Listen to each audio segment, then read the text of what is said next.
Her text came at 7:12 a.m. Cold, precise, void of humanity. I want a divorce. All communication through my lawyer. No preamble, no explanation, no hesitation. Just an execution notice delivered through a glowing screen. I stared at it once, then twice. Then I typed 2 words back. Understood. And with that, I stopped being her husband. I became her reckoning. There was a time when she looked at me with awe, when I was the man she believed in, leaned on, laughed with. We built a life brick by brick, mortgage, vacations, dinners with friends. And I thought the weight of my sacrifices meant something. But love can sour quietly. The nights she stayed out late, the sudden secretive smiles, the perfume that wasn't hers on her clothes. I noticed, but I didn't speak.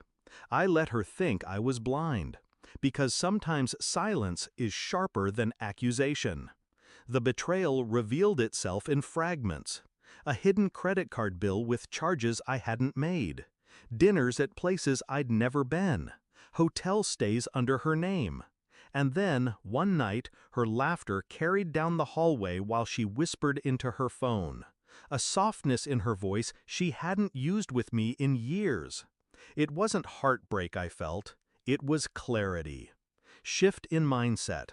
So when her text arrived, I didn't plead. I didn't call. I didn't ask why. I replied, understood.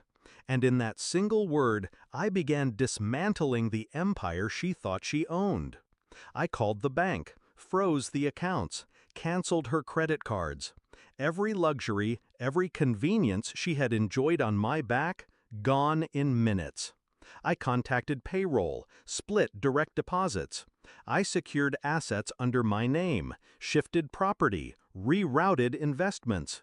She wanted her lawyer to speak for her? Fine. Then she would only find silence in her wallet and emptiness in her accounts. By the 48-hour mark, she was still silent. I knew her pride. She thought she was untouchable. But money is oxygen. Cut it off, and the strongest will suffocate. On the 72nd hour, her lawyer called, panicked, breathless. There seems to be an issue. Your wife can't access any funds. Her credit lines are frozen. She's very distressed. I let the silence hang. Then I said, tell her she wanted communication through you. Consider this my reply. And I hung up. That evening, she showed up at the house she had abandoned. Her hair unkempt, her confidence cracked. For the first time in years, she looked small. You can't do this, she hissed, but her voice trembled. I poured myself a drink, sat across from her, calm. You left, I said. Your text was clear, communication through your lawyer. You made the rules. I'm only playing by them. Her eyes burned. I'll take everything in court. I smiled. Slow, patient. I've documented everything. The hotel bills, the secret accounts, the infidelity. You won't be taking anything. In fact, I slid a folder across the table. Bank statements, evidence, proof. You'll be lucky if you don't leave owing me. Her hands shook as she flipped through the pages. Every secret she thought she had hidden laid bare. Her face drained of color. For once, she was speechless. I watched her unravel, the woman who had once held my trust reduced to stammering silence. I didn't raise my voice, didn't gloat. I simply stood, opened the door, and said, "Good night." She left without another word. And in the quiet that followed, I felt no sorrow, no loss, only peace.